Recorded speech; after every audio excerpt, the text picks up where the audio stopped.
All right, now we're going to talk about articles in a few of the different databases that are listed here on your research guide. So I'm going to be doing them in order that they are listed here. I have a few sort of highlighted databases that are good to start out with, and then we have a few more down here that might be more useful depending on what exactly you're researching. But CQ Researcher is the first database here under the two book-related resources that we're going to look at. So click on the link, CQ Researcher.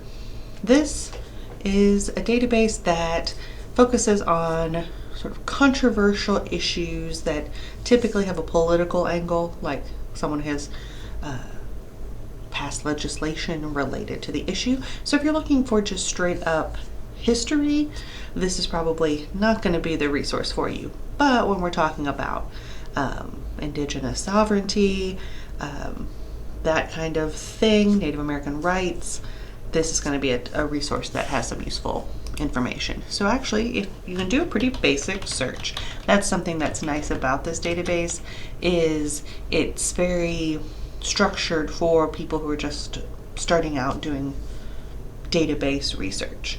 So I'm just doing like a very general search. I'm not putting in a lot of search terms because I'm telling you this now. I know the types of reports that are in here, and if you do just that simple search for Native American, you'll see the reports that are available in CQ Researcher. So you can see there's a report from late last year on Native American rights. Then there's also a report on Native American sovereignty, also a report on Native American youth. And then as you go through, they get a little less specifically related, but like cultural appropriation, that definitely can come up a lot when you're talking about Native American culture. So any one of these reports could be useful to you.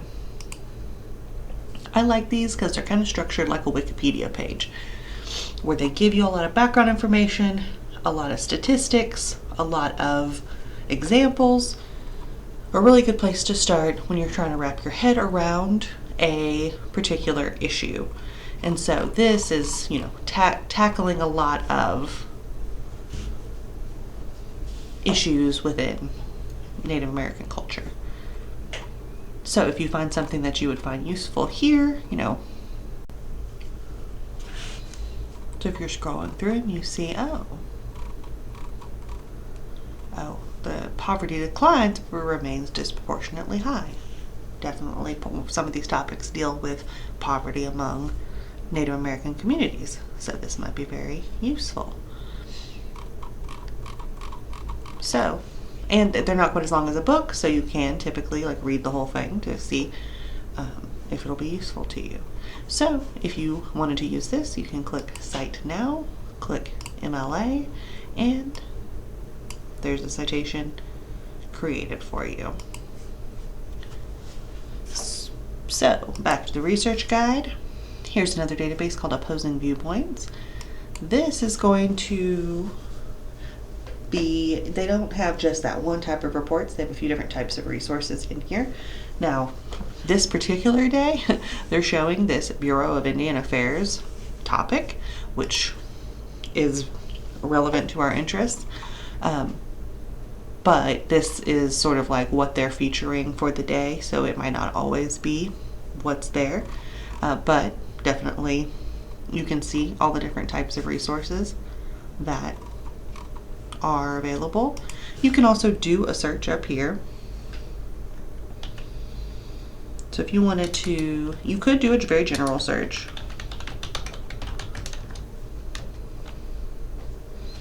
And see, a lot of results. And these viewpoint essays in particular are written in a very concise, easy to use in an essay type of way. And you can click on viewpoints and see all of them. It said that there were 97, but this is very general. Return of native land, that could definitely be related to what you're writing about.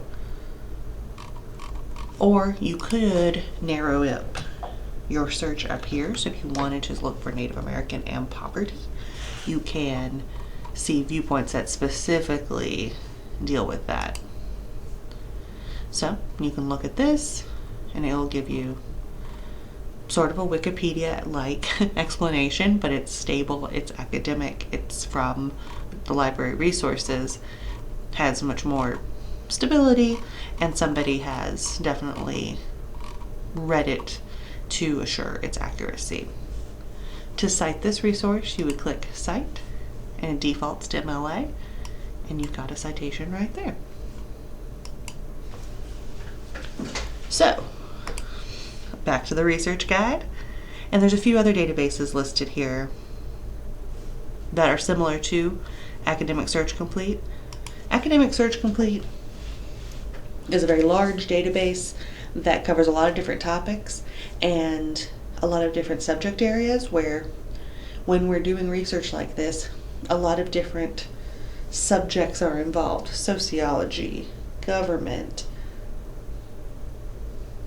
history. So looking at a broad database, especially when we're starting out, can be useful. You would want to click full text so that when you do the search, you see results that are available to you in what we call full text, meaning you can click on the article and you can read it in its entirety on demand. And we want to restrict, in this particular database, to peer-reviewed. We want to focus on what's known as scholarly journal articles. You don't have to use those exclusively, always, for every research you do, but they are very useful, and when you go forward in your college career, you're going to use academic journal articles more and more. They typically are very specific and do not tell you like everything you want to know about whatever subject. They typically are based around a study. So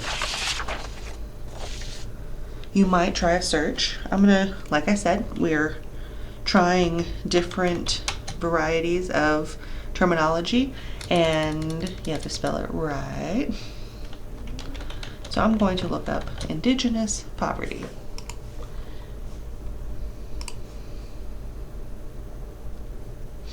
Now this is also something to note.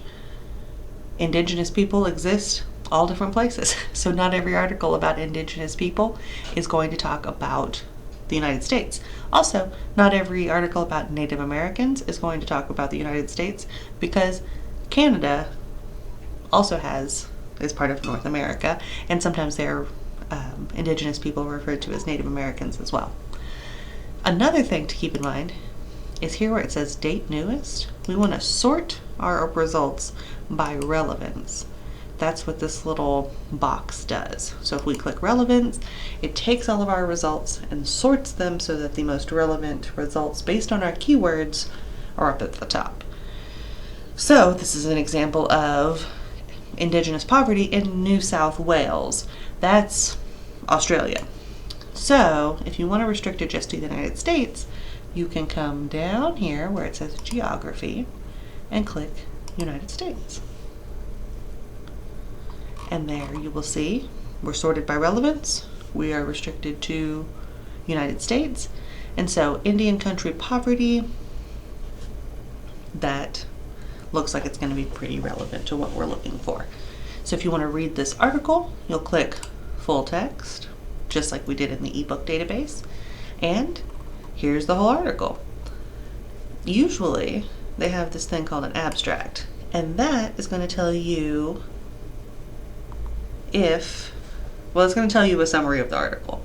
And sometimes that summary will tell you if this article is going to be useful to you or not. And you can just move on. You don't have to read the whole article if the abstract doesn't work for you. You can also get citations. Over here, this little yellow rectangle says cite when you hover over it. Scroll down. We're getting used to scrolling down to MLA, and we've got a citation.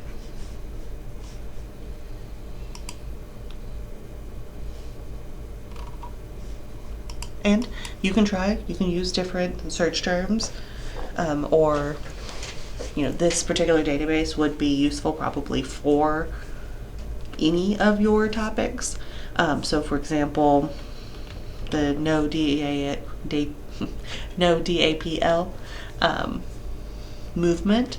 That's such a distinct phrase. You really can just search that as the hashtag was. That can help you. The Dakota Access Pipeline protests is what that is in reference to.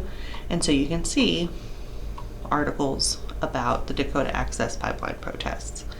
And of course you could type in Dakota Access Pipeline protests, but no, DAPL also is almost always mentioned in articles about that topic. So, sometimes you can use one search term, but when it's a specific, but usually you're going to have 2 to 4 keywords when you're searching a database like this. You do not want to type in your whole topic sentence. A phrase or a couple of words is what will work best for you. All right, so back to the research guide. And I'm going to show you a couple of other databases that might be useful. This Daily Life Through History will be useful if you're researching the history and culture of Cherokee people.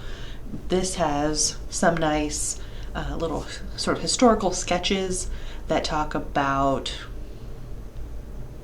I'll show you, that talk about the daily life through history of different types of people in different parts of the world.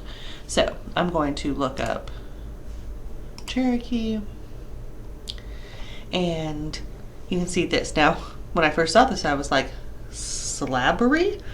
But if you click it, it's talking about the language. It is the set of written symbols that represent the syllables found in the Cherokee language. So sometimes click on something even if you aren't sure what it is. This is talking about the Cherokee language. So this could be a nice little summary of some information about the Cherokee language that you can cite from a library database. They do have a citation tool up here. It says cite. And here's MLA.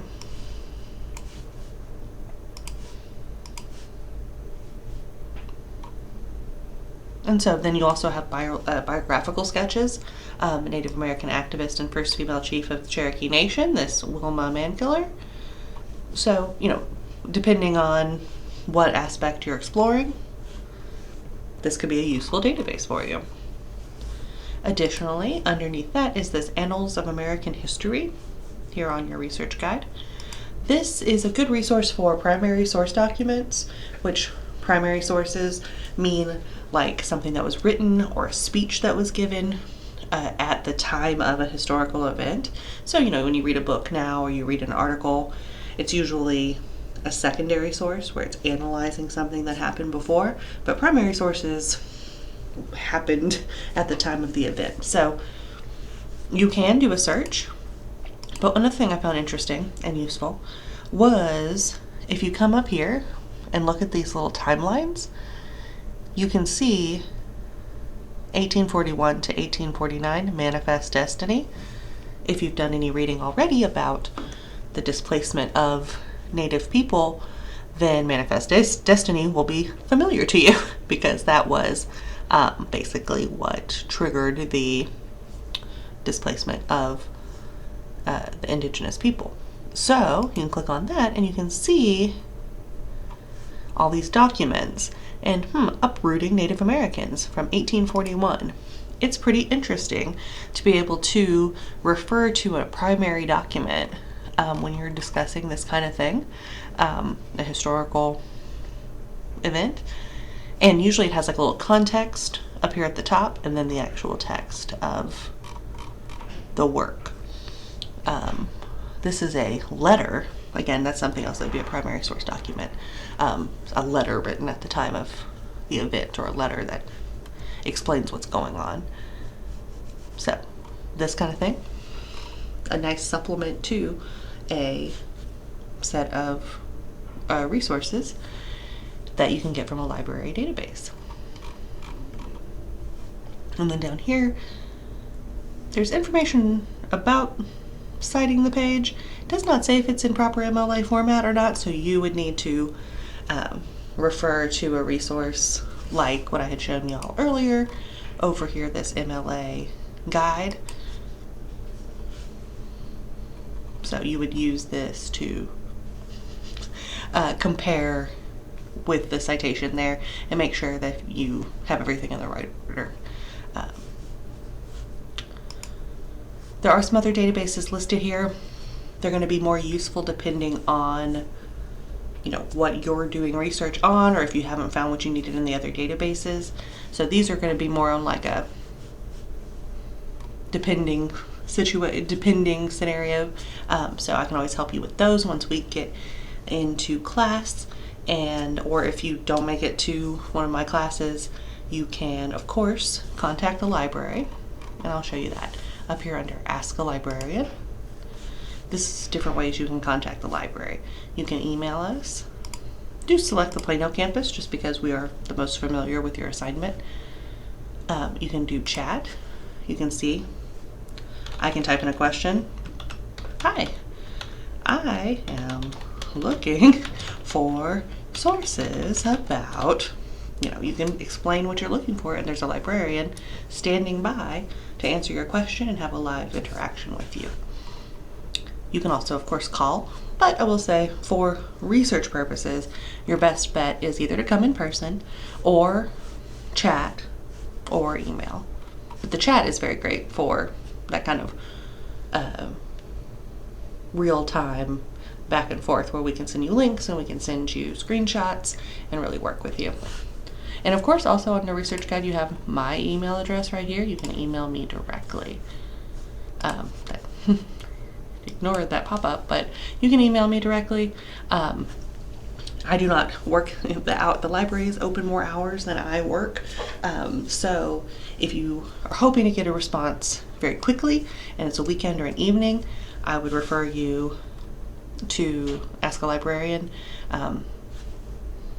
because their hours are broader than my personal hours, but I will always get back to you as quickly as I can. So, happy researching.